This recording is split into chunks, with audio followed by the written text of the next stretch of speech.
اللہ کی تقدیر تھی، یہ جنگ جمل بھی ہونی تھی، جنگ صفین بھی ہونی تھی، اللہ کا نظام تھا، اس میں بھی اس کی حکمتیں رحمتیں چھپی ہوئی ہیں۔ جنگ جمل کی نوبت آ گئی، جب بیعت ہونے لگی تو سب سے پہلے بیعت کی حضرت طلحہ نے۔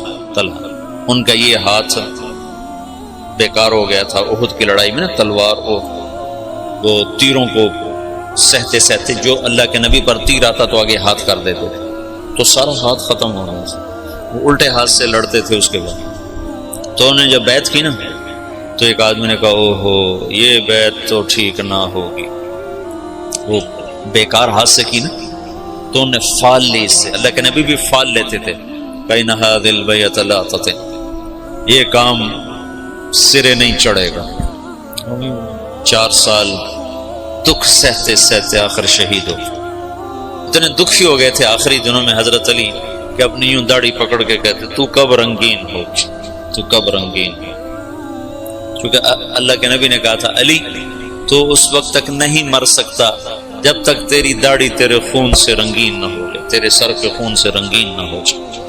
اور صالح علیہ السلام کی اونٹنی کا قاتل اشقا تھا، میری امت کا اشقا وہ ہوگا جو تجھے قتل کرے گا۔ تو پھر ایسے داڑھی کو پکڑ کر کہتے تو کب رنگین ہو، پھر کہتے وہ اشقا کدھر ہے، وہ اشقا کدھر ہے، وہ آتا کیوں نہیں، وہ کدھر ہے۔ اتنے دکھی ہو گئے تھے، بے وفائی، لوگوں کی جفا۔ معاویہ رضی اللہ عنہ کو شام کا ٹکڑا ملا جو بڑے سلیقے والے، بڑے طریقے والے، بڑے وفادار، اور حضرت علی رضی اللہ عنہ کو کا امتحان بڑا تھا، بڑوں کے امتحان بھی بڑے، ان کو عراق ملا جہاں کے لوگ منافقانہ عادات اور ہر جتنے بھی عیب، اس لیے تو حجاج اللہ نے ان پہ مسلط کیا، عراق والوں پہ بھرے ہوئے، بے وفائیوں سے بھرے ہوئے۔ تو اس کا آخری نتیجہ حضرت علی کی شہادت پہ نکلا۔ جنگ جمل ہوئی جس میں حضرت طلحہ جیسے، حضرت زبیر جیسے شہید کر دیے۔ جب آپس میں ٹکرائے نا صلح ہو گئی، لیکن جو لوگ عبداللہ بن سبا کے ساتھی تھے، میں تمہیں تفصیل تو نہیں بتا رہا، اسے اشارے کر رہا ہوں، تبلیغ کا تھوڑا سا پس منظر بتانا چاہتا، دعوت کی تاریخ بتانا چاہتا۔ جب صلح ہو گئی تو رات کو انہوں نے طے کیا کہ آدھے ادھر حملہ کر دو، آدھے ادھر حملہ کر دو، جو بیچ میں فسادی تھی۔ تو تہجد کے وقت آدھے لوگوں نے حضرت علی پہ حملہ کر دیا، آدھوں نے حضرت زبیر، حضرت عائشہ کے لشکر پہ حملہ کر دیا، اور دونوں طرف شور مچا دیا۔ علی نے حملہ کر دیا، انہوں نے کہا زبیر نے حملہ کر دیا۔ تو علی کہنے لگے او ہو آئے ہائے۔ حضرت حسن جب نکلنے لگے نا اس کے لیے، عراق کے لیے، تو حضرت حسن نے کہا بابا مت نکلو ورنہ تمہاری جنگ ہو جائے گی۔ کہا میرے ہوتے ہوئے کیسے ہوگی؟ کہا ہو جائے گی دیکھ لینا، نہ جا، مدینہ نہ چھوڑ، مدینہ نہ چھوڑ۔ تقدیر غالب ہے۔ جب جنگ ہو گئی تو پھر حضرت حسن سے کہا بیٹا کاش میں تیری بات مان لیتا، اور ہے کاش میں آج سے 20 سال پہلے مر گیا ہوتا اور یہ دن میں نہ دیکھتا۔ چھوڑ گئی جنگ۔ جب تلواریں چنگاریاں برسانے لگیں تو حضرت علی نے زور سے آواز لگائی این زبیر بن العوام۔ زبیر نے کہا میں ہوں، کہ میرے سامنے آ۔ اللہ اکبر، 10 مبشرہ آمنے سامنے۔ تو کہا تمہیں وہ دن یاد ہے جب تو اور میں مسجد میں اکٹھے آئے تھے، ہاتھوں میں ہاتھ دیے پکڑے ہوئے لیے ہوئے تھے، اور اللہ کے نبی نے تم سے پوچھا تھا تمہیں علی سے محبت ہے؟ تو تم نے کہا تھا ہے۔ تو اللہ کے نبی نے کہا تھا ایک دن آئے گا تو اس کے خلاف تلوار اٹھائے گا اور تو اس وقت حق پہ نہیں ہوگا۔ کہا یاد ہے؟ ہاں یاد آ گیا۔ کہا تو میرے خلاف تلوار اٹھاتا؟ ان تلوار ایسے ڈالی، گھوڑے کو واپس موڑا۔ تو عبداللہ بن زبیر وہ روح رواں تھے لشکر عائشہ کی، کدھر جاتے ہو؟ کہاں جا رہے ہو؟ کہا وہ علی نے مجھے ایک بات یاد دلا دیا، میں واپس جا رہا ہوں، میں نہیں لڑوں گا۔ کہا ہمیں جنگ میں جھونک کے خود واپس جا رہے ہو؟ کہا میرے سامنے حق آ چکا ہے، اب میں ہاتھ نہیں اٹھا سکتا۔ کہا پھر ہم تو نہیں پیچھے ہٹ سکتے، اب تو فیصلہ ہو کر ہی پیچھے ہٹیں۔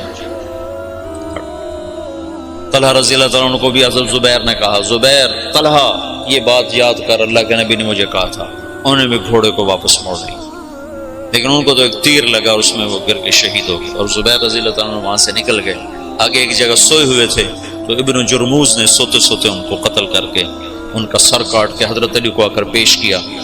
تو حضرت علی نے فرمایا زبیر کے قاتل کو جہنم کی بشارت ہے۔ اللہ کے نبی نے کہا تھا جو زبیر کو قتل کرے گا وہ جہنم کا ایندھن ہے، تو آپ نے کہا زبیر کے قاتل کو جہنم کی بشارت ہو۔ تو اللہ نے یوں سچ کیا کہ میں تیری خاطر تیرے سب سے بڑے دشمن کو قتل کر کے آیا، اور تو مجھے دوزخ کی بشارتیں سناتا ہے، اور تلوار لے کر اپنے گلے پر پھیر دی، خودکشی کر کے مر گیا۔ جہنم سچ ہوگا۔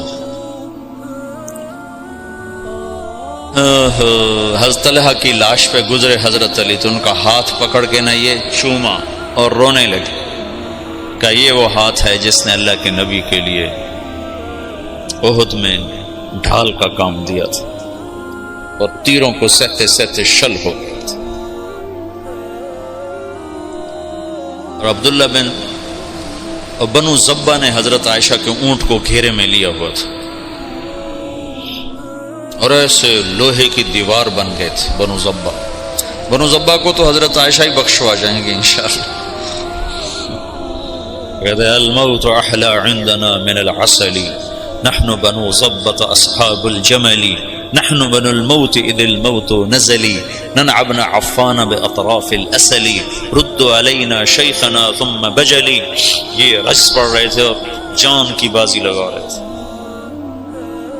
ایک دفعہ ایک شخص ملنے آیا حضرت عائشہ رضی اللہ عنہ سے، کہا کہاں سے ہو؟ کہا میں بنو زبہ سے ہوں۔ کہا ایک نوجوان میرے اونٹ کے پاس شعر پڑھ رہا تھا، اس کو جانتے ہو؟ کون؟ کہا وہ تو خود تو پردے میں تھے۔ کہا ایک نوجوان کے آواز آ رہی تھی، کہہ رہا تھا یا امنا خیر ام نعلم،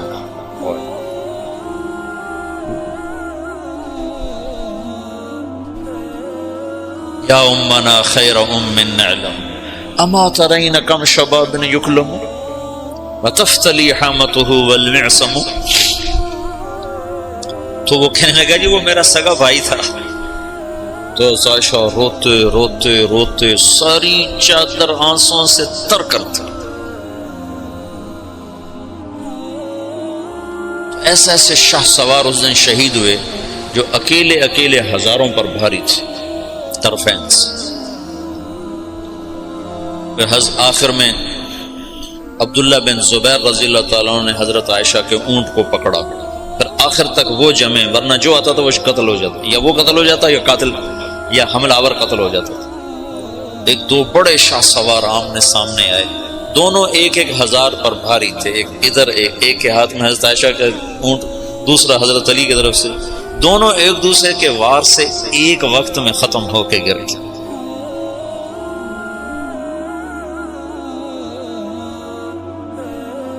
اوئے ہوئے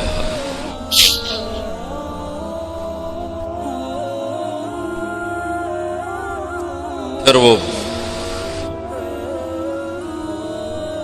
آخر حضرت علی نے کہا اونٹ کو گراؤ ورنہ جنگ ختم نہیں ہوگی، اونٹ کو گراؤ۔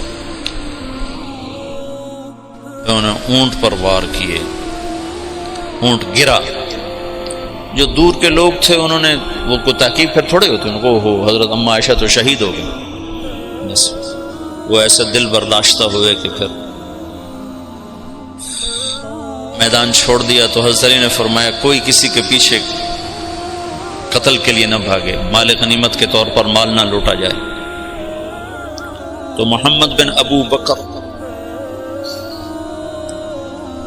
حضرت عائشہ کے بھائی، اسماء بنت عمیس کے بیٹے، وہ حضرت علی کی طرف سے تھے۔ تو جب اونٹ گرا تو وہ بھاگ کر آئے، انہوں نے جلدی سے اندر ہاتھ ڈالا۔ تو بہن ہے کہ پتہ کرنے کے لیے کہ خیریت تو ہے۔ اما عائشہ کو تو نہیں پتا کہ یہ ہاتھ کون کس کا ہے، محرم ہے غیر محرم کا، کون ہے حرم رسول کی طرف ہاتھ بڑھانے والا، اللہ اسے آگ میں جلا دے۔ وہ میں تیرا بھائی ہوں محمد کا، ہو گیا جب مصر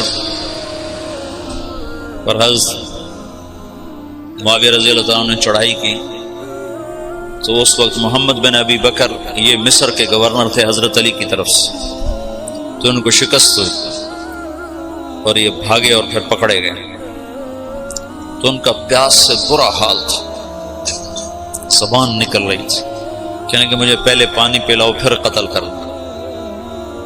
تو حضرت معاویہ کے لشکر کے امیر نے کہا عثمان کو تم نے پیاسا مارا، یہ حضرت عثمان کے قاتلوں میں شریک تھے۔ محمد بن ابی بکر آ کر ایسے داڑھی پکڑی، حضرت عثمان کی داڑھی کو یہاں سے پکڑ کے یوں جھٹکا دیا، تو انہوں نے کہا تیرا باپ تو اس داڑھی کی بڑی قدر کرتا تھا۔ تو ایسی شرم آئی کہ واپس چلے گئے، بس اس کے بعد حصہ نہیں لیا، لیکن بس داڑھی پکڑنا ہی کافی ہو گیا تھا۔ تو انہوں نے کہا عثمان کو پیاسا مارتے ہو، خود پانی مانگتے ہو، کہ تمہیں اسی پیاسا قتل کروں۔ معاویہ بن خدیج ایسے کوئی امیر کا نام تھا، مجھے پورا نام یاد نہیں ہے، ذہن سے نکل گیا،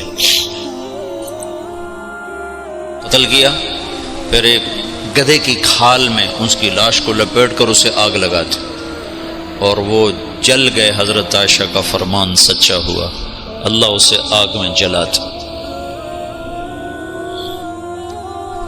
ایک دفعہ جو دعوت کو جھٹکا لگا ہے، یہ اللہ کا نظام تھا، اختلاف ہونا تھا۔